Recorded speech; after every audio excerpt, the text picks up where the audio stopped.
Hi there, this is Cheryl Lampard of Knitter Matters. I am coming in just a bit early. I just want to make sure that it's coming through on the right page and you can hear me okay. Just let me see what's happening here.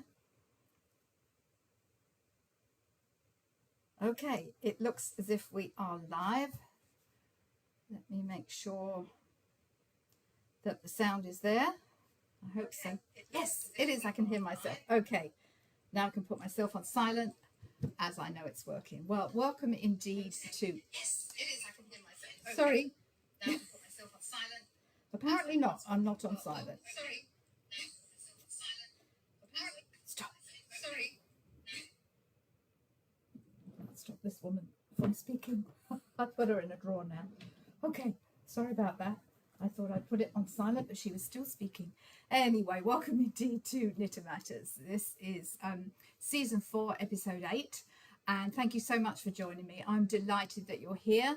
I'm Cheryl Lampard. I'm a fibre artist. I'm a knitting educator. I'm a Craft Yarn Council certified instructor. I used to be a yarn store owner in Brighton, England. I loved being a yarn store owner. And one of the great joys of that is that I got to be able to teach people how to knit. I loved doing it then and I love doing it now. So this episode is all about the Ladderback Jacquard technique. And I do think that sounds like a wonderful character name from Shakespeare or Charles Dickens. Ladderback Jacquard. Anyway, getting carried away there. Anyway, it's a technique that's commonly used in machine knitting, but it's been adapted for use now in hand knitting. It's used for colour work and particularly stranded knitting. You may have come across the term jacquard in fabrics, and that's where the design or the motive is woven into the construction of the weave. And in knitting, it refers to fabric that has a layer of floats at the back.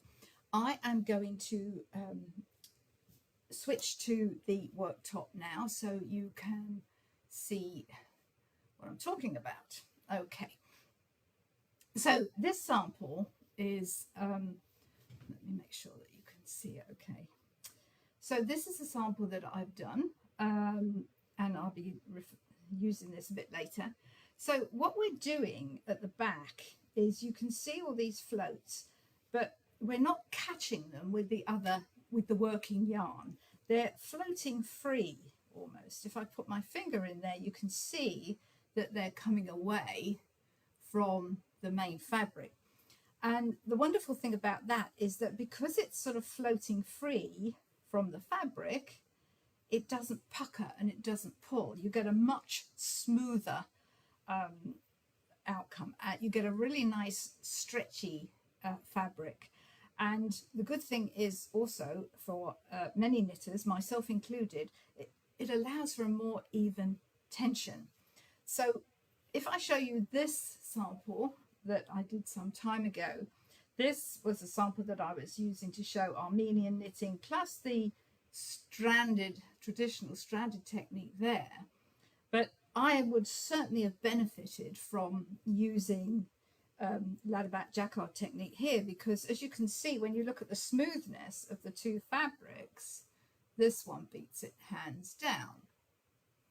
So it's one of those things that I did know the technique was used in machine knitting, but when I discovered that the hand knitting version, actually fairly recently, it's like, where has this been all my knitting life? Anyway, I love it.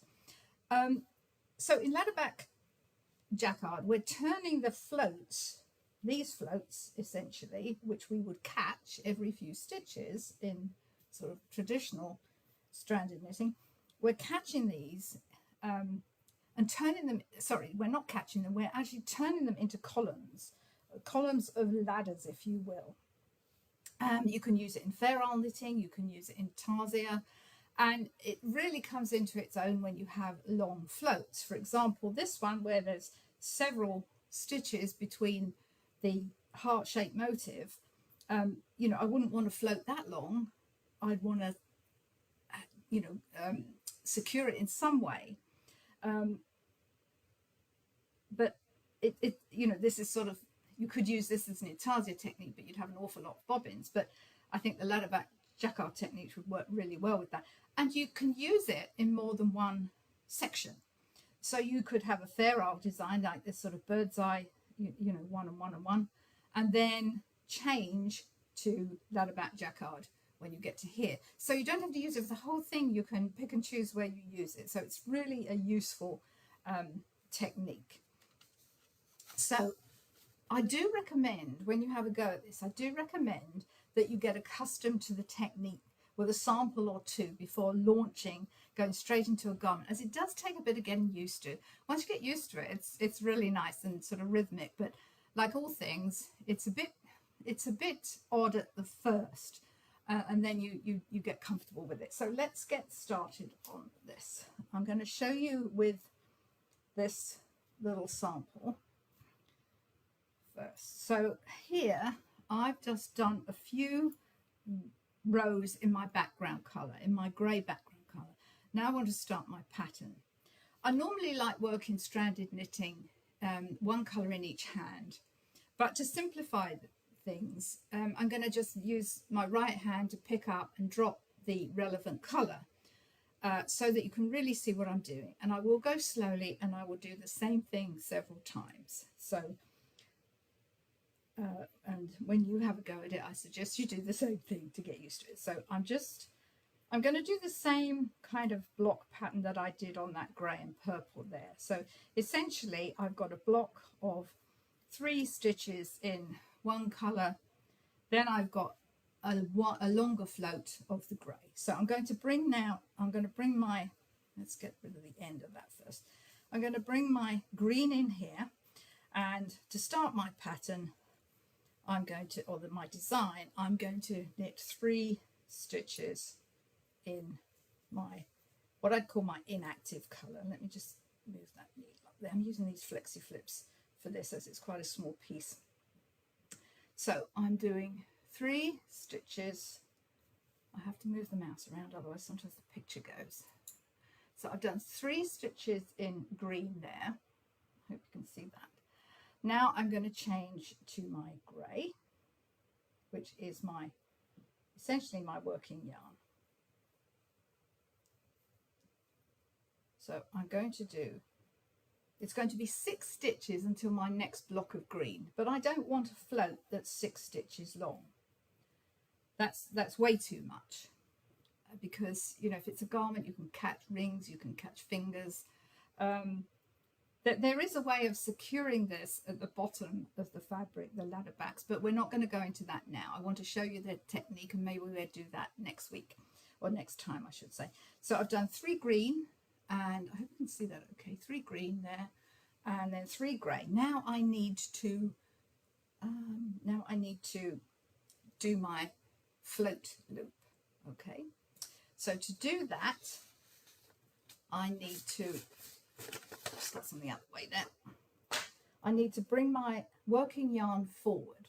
Okay, so I've brought my working yarn forward.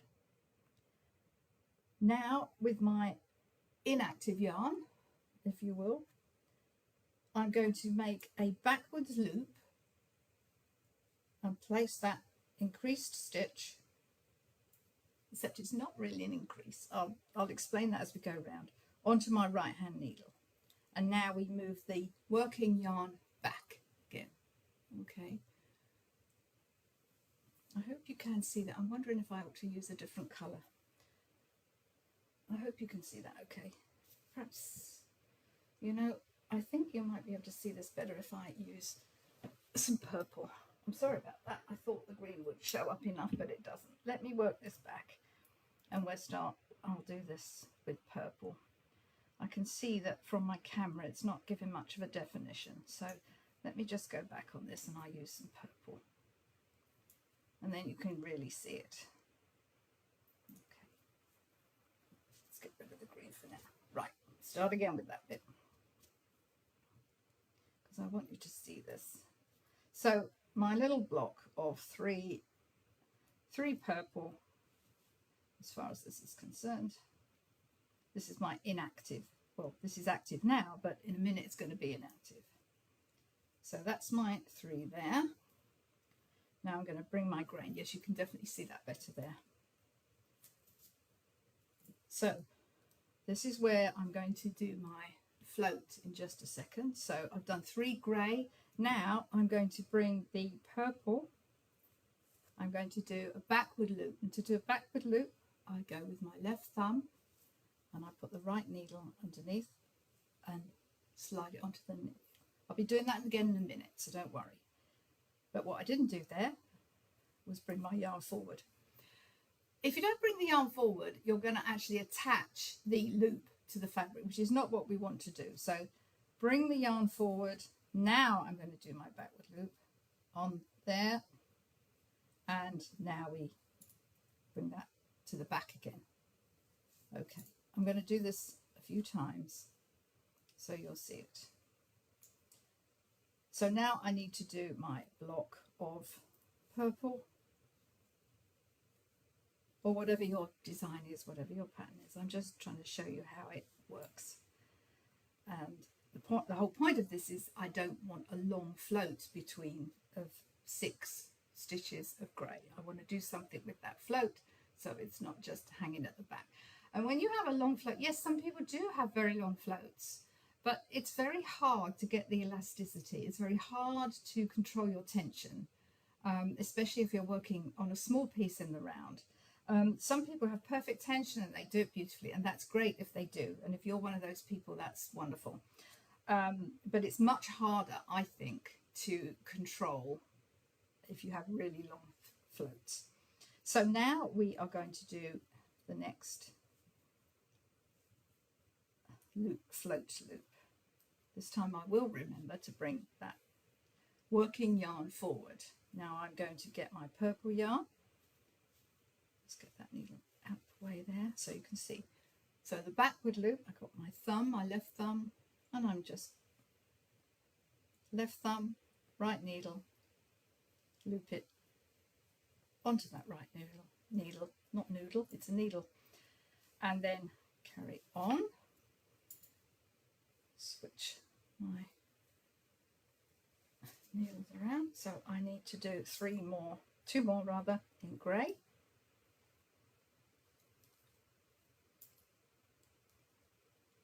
So I should have 3 after my loop float, which I do.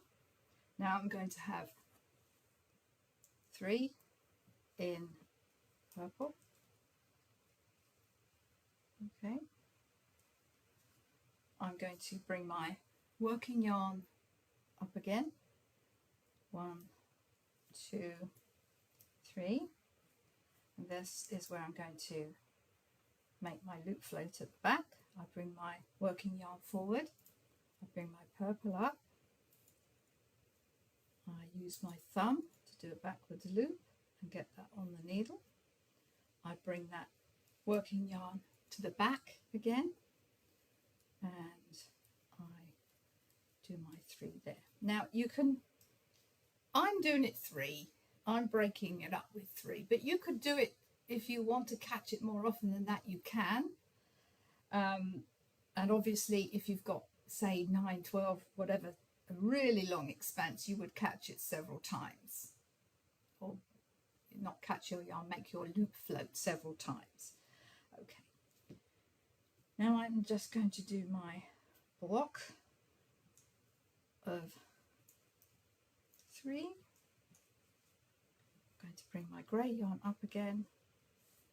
1, 2, 3. Now I need to do my loop float. Bring my yarn forward, bring my purple yarn to do my, sorry, lots of needles here, but I hope you can see that's that backward loop on the needle. Then I need to bring that grey yarn back again. Okay, just finish that row and then I'll show you how we deal with it on the return. Once you've done that first row, it gets a lot easier, I think.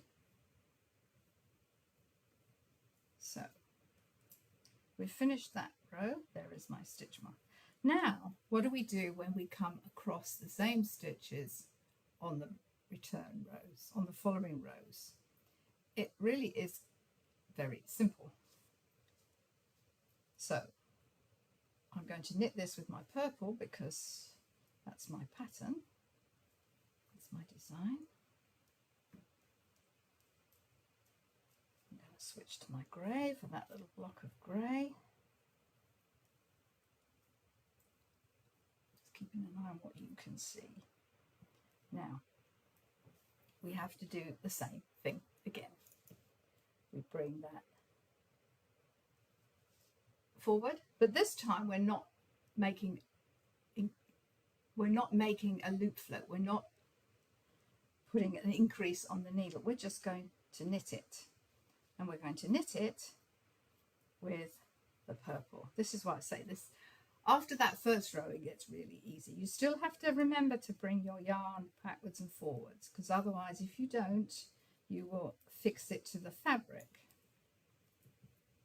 Okay.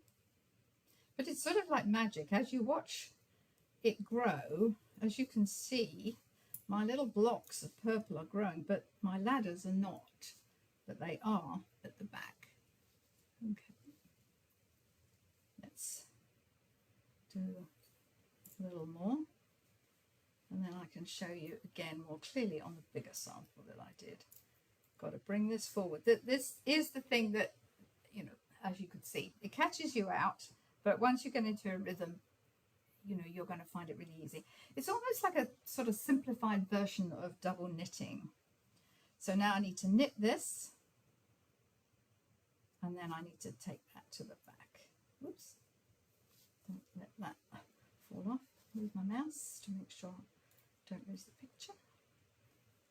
Okay, move my needles around, and you can see already that we're getting our ladder back there. We're getting our ladder pack. The only place it's attached is where the loop float is on the needle, which is what we want. Okay. As with most things with stranded knitting, once you get going on it, it's super easy and you get into a rhythm. So where am I now? Okay, get that to the back.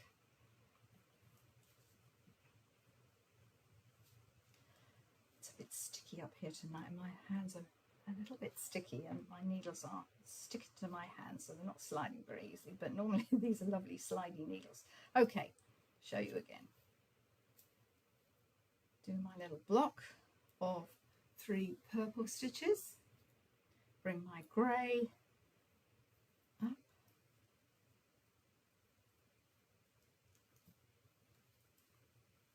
through there, bring my yarn forward, get my purple yarn, knit my loop float, bring that yarn back. Now you will sometimes see these referred to as increases, which they are, but they're not going to affect your stitch count, and that's really important. So if you choose to do this ladderback technique on your project, the fact that you're increasing stitches, you're adding them to the needle, but you're not increasing the stitch count, because they exist but they don't exist. They're going up back, if you see what I mean. They're not. Don't include them in the stitch count. If you are working on a garment or a pattern, you mustn't include those loop floats into the stitch count unless the pattern specifies to do the Ladderback Jacquard technique and includes them, which is probably unusual because the pattern doesn't necessarily know what technique you're going to use. So you can put in as many loop floats as you want. Just remember not to count them when you're doing your stitch counts, because that would give you a real headache, because they're kind of not really there. You're creating almost a double-faced fabric in some ways. Okay. Then I'm going to show you how to finish off this section. Bring that forward. Let's knit my purple stitch. I'm going to give that a little tug because that's pulling away. Bring the yarn back to the back again. Okay. So I've gone round there, other than those 2 stitches, and I don't want to lose my stitch marker. So you can see clearly now we've started to really move with our ladder back. It's only attached to where it is on the needle, which is exactly what we want there. Okay, so if I did a few more rows of that, we'd end up with it looking like this. Okay, so it's exactly the same. What I've done here is exactly the same as there. This is just a larger piece that I did to show you. I think it's a fabulous technique. I love it. Okay, so, and you can see how nice and stretchy it is. You can see that you get very little show through, and that's the beauty of this as well. Providing you're using the same thickness of yarn, you're going to get very little show through, which is always nice. It can't be helped sometimes when you're doing this type of technique. You tend to get a bit of show through, and you can see there's a certain amount of puckering there, which you're not going to get with this technique. So it's beautifully elastic. It's really smooth. You still get a double fabric, so it's going to be really nice and warm for hats, garments, whatever. Okay, let me show you now how to finish off. Now, this isn't what we're not doing now. Sorry, what we're doing now is just finishing off the section. We're not actually casting off. We're not binding off. So you would continue until your section of Ladderback Jacquard technique had finished, and to fit, you might want to go to another section. So, for example, let's say here, I've gone to Ferrare here. I've just done ordinary stranded knitting there. I might want to use my Ladderback technique here. Now I don't need to do any more of the Ladderback technique now, because I'm basically into sort of plain knitting there, and then I'm just, you know, one-on-one sort of Ferrare there. So once I've done this bit, for example, I can finish off the section, but I'm not binding off. So how do we do that? Well, again, super simple, she says, but it is, it really is. So what you need to do there, let me just get going. So let's say I'm just now going to do one color. So I'm going to finish off that section, or maybe I'm carrying on, you know, I may not have any more. I may just have one pattern there, whatever. Let's assume that I'm finishing off that little section.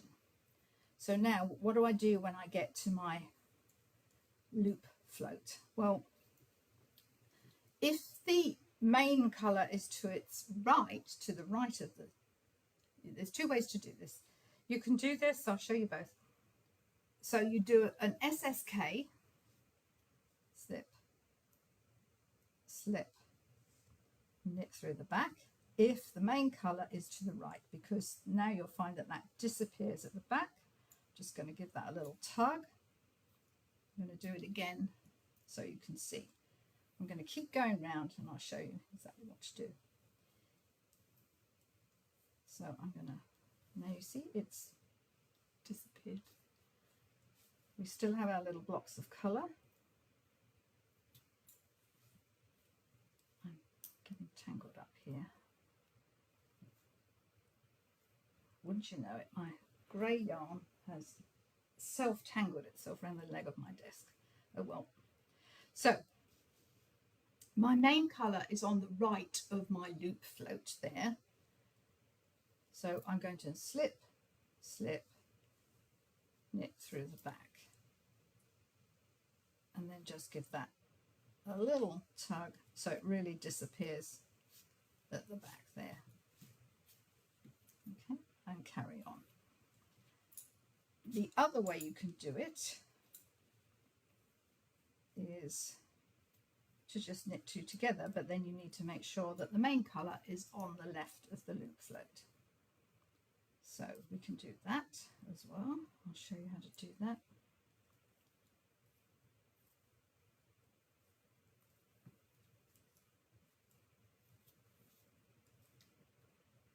So now I've gone right up to my loop float. So my main colour, my background colour, is to the left of the loop float. So all I would do there is knit two together. Two ways to do it. Use whichever you prefer. Let me finish off. I'll do the same thing again there. my main colour is to the left of my loop float, so I'm going to knit the two together. Okay.